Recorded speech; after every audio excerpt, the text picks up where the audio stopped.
ඇත්තට වයසට යනවා කියන එක අපි කියන්නේ ප්‍රිවිලේජ් එකක්.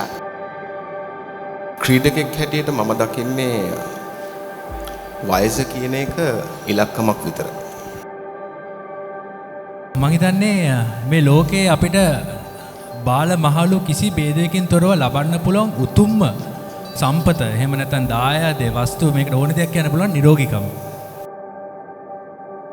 මම දැකලා නැහැ වෙන රටවල් වල මෙච්චර දෙමව්පියන් එක්ක දරුවන් එක්ක තියෙන බැඳීම වෙන රටක.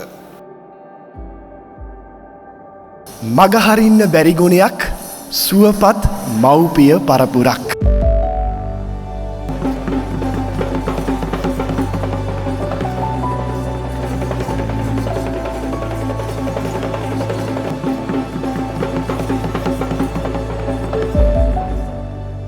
සස්ටජන් කියන්නේ සන්නාමයක් විතරක්ම නෙමෙයි.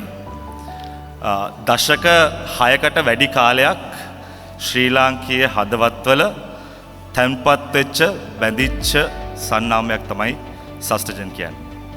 අපි විශ්වාස කරා මේ රටේ තියෙන ශක්තිමත්ම බැඳීම තමයි දෙමව්පියන් සහ දරුවන් අතර තියෙන බැඳීම. ඒක ආදරය, රැකවරණය, ආරක්ෂාව සහ ගැඹුරු වගකීම් මත ගොඩනැගුණු බැඳීමක්.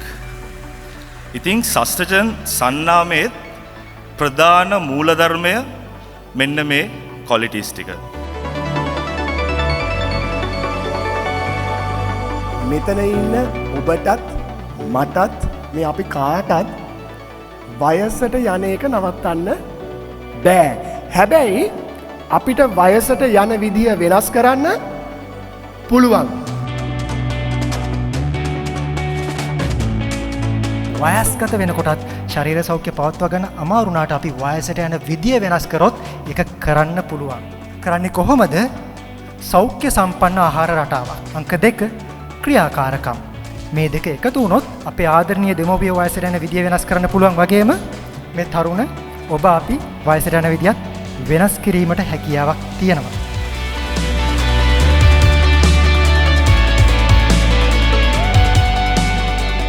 අම්මට අප්පච්චිට හැමදාම කියන්නේ ඔයාලට අවුරුදු 25 වගේ වෙන්න බෑ තමයි. නමුත් තවත් අවුරුදු 50ක කට්ටියක් අතර ඉන්න පුළුවන් නිරෝගීම අවුරුදු 50 පුද්ගලයා වෙන්න පුළුවන් නම් මම හිතන්නේ අන්න ඒක තමයි ගෝල් එක වෙන්න ඕනේ. ඉතින් මම හිතන්නේ සස්ටජන් හැම වෙලේම කියනවා වගේ වයසට යන එක නතර කරන්න බෑ. ඒක ජීවිතය අනිත්‍යයි. නමුත් වයසට යන විදිය වෙනස් කරන්න පුළුවන්. වයසට ගිහිල්ලත් අපි අපේ ජීවිතය තියාගෙන ඉන්න විදිය වෙනස් කරන්න පුළුවන්. ඉතින් මම හිතන්නේ එතනින් තමයි අපිට සස්ටජන් කියන දේ වැදගත් වෙන්නේ. අපි ඇත්තටම මේක අවුරුදු එකමාරක් විතර රීසර්ච් එකක් කළා.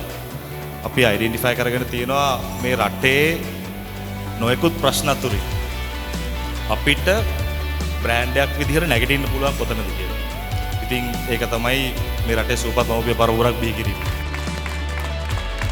ධර්මීය දූල පුතාලන්ගෙන් තරුණ පරම්පරාවෙන් ඉල්ලීමක් කරනවා.